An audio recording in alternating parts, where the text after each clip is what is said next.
নমস্কার বন্ধুরা, বৃষ্টি রান্নাঘরে আপনাদেরকে স্বাগত। কাছে দূরে যেখান থেকে আমার এই ভিডিওটি দেখছেন, আশা করি সবাই ভালো আছেন, সুস্থ আছেন। আজকে শাক আলুর ওপরে একটা খুব সুন্দর হেলদি রেসিপি আপনাদেরকে করে দেখাবো। যারা একটু মিষ্টি খেতে ভালোবাসেন তারা কিন্তু শাক আলু দিয়ে এই মিষ্টিটা অনায়াসে তৈরি করতে পারেন। তার জন্য সবার প্রথমে আমি কি করলাম, একটুখানি খেজুরকে জাস্ট গরম জলে এরকমভাবে ভিজিয়ে রাখছি। খুব বেশি ফোটাবো না, জাস্ট 2 থেকে 3 মিনিটের জন্য এটাকে গরম জলে রাখবো, যতক্ষণে আমার শাক আলুটাকে আমি গ্রেট করব। এরকমভাবে গ্রেটার দিয়ে একটুখানি গ্রেট করে নিতে হবে। শাক আলুর সবথেকে বড় গুণ হচ্ছে এটার হজম শক্তিটাকে বাড়িয়ে দেয়। শাক আলু প্রতিদিনকার লাইফে একটা করে হলেও খান। এটা এত ভালো ওজন নিয়ন্ত্রণ করে যে আপনারা যখনই খাবেন, এই যে মিষ্টি জাতীয় জিনিস খাচ্ছি, কিন্তু জিনিসটা তৈরি করবো এমন জিনিস দিয়ে যেটা আমাদের ওজনটাকেও কন্ট্রোল করতে পারে। সেমাই দিয়ে দিলাম। সেমাইয়ের কাজ কি, এটার মধ্যে কার্বোহাইড্রেট রয়েছে, অতএব আমার অল্প খেলেও কিন্তু শরীরের যতটুকু চাহিদা সেটা কিন্তু পুরোপুরি মিটে যাবে। সেমাইটাকে তাহলে আমি কি করছি, সবার প্রথমে শুকনো খোলায় ভালো করে নেড়ে নিচ্ছি। তার কারণ হচ্ছে আমরা নর্মালি যে বাজার চলতি সেমাইগুলো ব্যবহার করি সেগুলো নর্মালি প্লাস্টিকের প্যাকেটের মধ্যে থাকে, তার মধ্যে যাতে কোনো রকমের ব্যাকটেরিয়া গ্রো না করে থাকে সেই জন্য আমরা একটুখানি ভেজে নিলাম। এবার ফ্রাইং প্যানের মধ্যে আমি একটুখানি ঘি দিয়ে দিলাম। ঘিটাকে ভালো করে একটুখানি গরম করে নিতে হবে। গরম করে নিয়ে যখন এটা দেখবো আমার ঘিটা একদম গলে গেছে, একদম তেলের মতো হয়ে গেছে, তখন আমি আগে থেকে গ্রেট করা যে শাক আলুটা রয়েছে সেটা এর মধ্যে অ্যাড করব।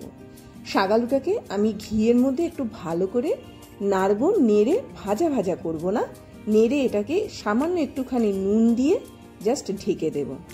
ঢেকে দিয়ে এটাকে ততক্ষণ পর্যন্ত ঢেকে রাখবো যতক্ষণ না পর্যন্ত এটা খুব ভালো পরিমাণে নরম না হয়। শাক আলুতে প্রচুর পরিমাণে আঁশ থাকে, এর ফলে কি হয়, আমাদের পেট পরিষ্কার করতে খুব ভালো কাজ করে, হজম ক্ষমতাটাকে বাড়ায় এবং আমাদের শরীরের মধ্যে যারা মিষ্টির দিকে খেতে ভালোবাসেন, ফল ভালোবাসেন, তারা শাক আলুর মধ্যে মিষ্টির পরিমাণটা অনেকটা পরিমাণে কম থাকে। সেই জন্য আমাদের সুগার হওয়ার সম্ভাবনাটাও কিন্তু এই ফলটা থেকে অনেকটা পরিমাণে কম। এবং তার থেকেও বড় কথা হচ্ছে এটার মধ্যে ভিটামিন সি থাকে, অ্যান্টিঅক্সিডেন্ট থাকে। সেই জন্য আমরা যদি খাদ্য তালিকায় বিশেষ করে যারা ফল খেতে ভালোবাসেন তারা কিন্তু শাক আলুটাকে খেতে পারেন। দেখুন, আমরা প্রতিদিনকার লাইফে মিষ্টি কিছু না কিছু খেয়ে থাকি, কিন্তু মিষ্টিটাকে যদি আমি ফ্রুট থেকে নিতে পারি, মিষ্টিটার মধ্যে যদি আমি চিনিটা ব্যবহার না করি, তাহলে কি হবে, এই খাবারটার মানটা বাড়বে, শরীরের চাহিদা পূরণ হবে, ইচ্ছেটা পূরণ হবে। প্রতিদিনকার লাইফে আমার যতটুকু মিষ্টির দরকার আমি সেই মিষ্টিটাও এখান থেকে নিয়ে খুব সুন্দরভাবে কিন্তু খাবারটাকে গ্রহণ করতে পারি। তো আমার শাক আলুটা অনেকটা পরিমাণে নরম হয়ে গেছে। এবারে যেটা করব সেটা হচ্ছে এর মধ্যে আমি যে আগে থেকে খেজুরটাকে গরম জলে ভিজিয়ে রেখে দিয়েছিলাম, একটু হাত দিয়ে ভালো করে সেটাকে চটকে নিয়ে এর মধ্যে ব্যবহার করলাম। মিক্সিতে নয়, নর্মাল হাত দিয়ে ভালো করে চটকে নিয়ে আমি এর মধ্যে অ্যাড করে দিলাম। দিয়ে এবার এটাকে ক্রমান্বয়ে নাড়তে থাকবো। খেজুর কি করবে, খেজুরের সব থেকে বড় কাজ হচ্ছে এর মধ্যে আয়রন রয়েছে। খেজুর যদিও আমি এটাকে গরম জলে একটুখানি জাস্ট নরম করে নিয়েছি। আসলে আমরা এখনকার দিনে যা যাই খাই না কেন সেগুলো নর্মালি প্লাস্টিকে কিন্তু থাকে, তো সেগুলোকে আমরা যদি একটু ক্লিন করে নিই, অথচ এর ভেতরে কিন্তু আয়রনটা নষ্ট হবে না, আমি একদম কিন্তু পুরোপুরি এটাকে সেদ্ধ করে নিই। সেই জন্য যতটুকু আমার এটাকে নরম করার প্রয়োজন নরম করে আমি জাস্ট এটাকে তুলে নিয়েছি। এইবারে খেজুর থেকে আমি যতটা পরিমাণে মিষ্টি পেলাম, যারা একটু মিষ্টিটা বেশি ভালোবাসেন খেতে তারা এই ক্ষেত্রে কিন্তু একটু গুড়ও ব্যবহার করতে পারে। গুড়টা কি করে, গুড়টা কিন্তু আমাদের হজম ক্ষমতা বাড়ায়।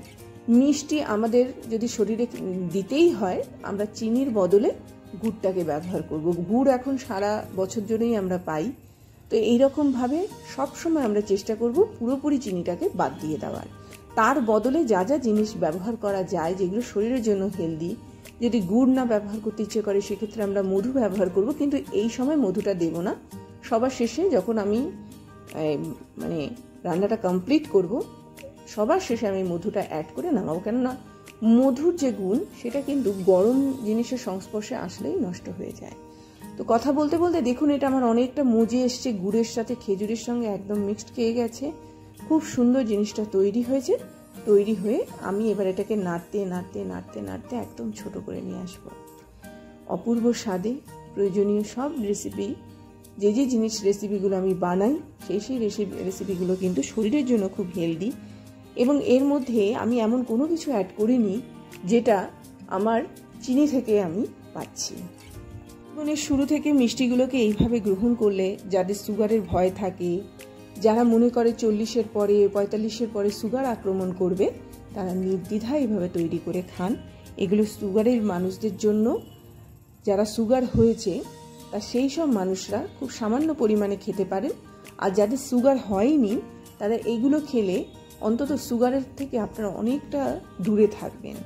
তাই বলছি, বয়স বাড়ার সাথে সাথে খাওয়া কমাবো না, কি খাচ্ছি কিভাবে খাচ্ছি সেই দিকটার দিকে লক্ষ্য রাখবো।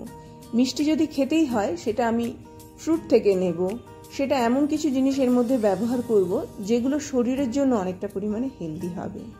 তো এইভাবে নাড়তে নাড়তে নাড়তে নাড়তে এর ভেতরে যে জলের ভাবটা থাকে সেটাকে আমি সরিয়ে দিচ্ছি।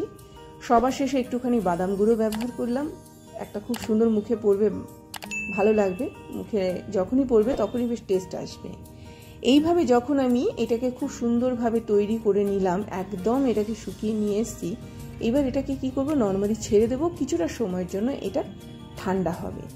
যেই এটা ঠান্ডা হবে এটা কিন্তু আস্তে আস্তে একটুখানি ড্রাই হতে থাকবে, এবং যেই ড্রাই হয়ে যাবে এটা কিন্তু আপনারা যে কোনোভাবে হোক স্টোর করে রাখতে পারেন।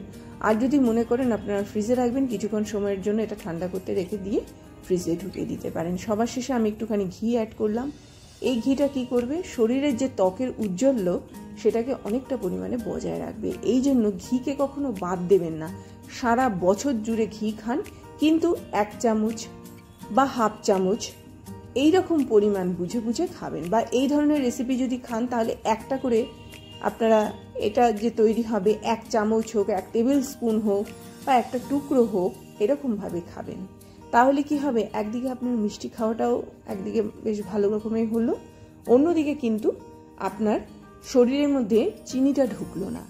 এরকমভাবে দেখুন আমি নামাচ্ছি, গরম গরম আমি এটাকে পরিবেশন করলাম। গরম অবস্থায় খেতেও দুর্দান্ত লাগে যদি শীতকালে বানান, আর গরমকালে যদি বানান এটাকে নর্মালি তৈরি করে ফ্রিজে রেখে দিন, এটা সেটও হবে।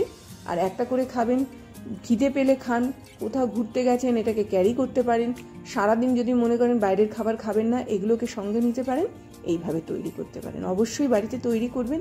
এই আশা রেখে আজকের মতো বিদায় নিচ্ছি। দেখুন সেটটা খুব সুন্দর তৈরি হয়েছে। সবাই ভালো থাকবেন, সুস্থ থাকবেন, চ্যানেলটিকে সাবস্ক্রাইব করবেন, ভিডিওগুলোকে প্রচুর প্রচুর শেয়ার করবেন। তাতে করে কি হবে, সব মানুষের কাছে ভিডিওগুলো পৌঁছে যাবে এবং এই ভিডিওর দ্বারা কিন্তু সবাই উপকৃত হবে। এই বলে আসলাম তাহলে।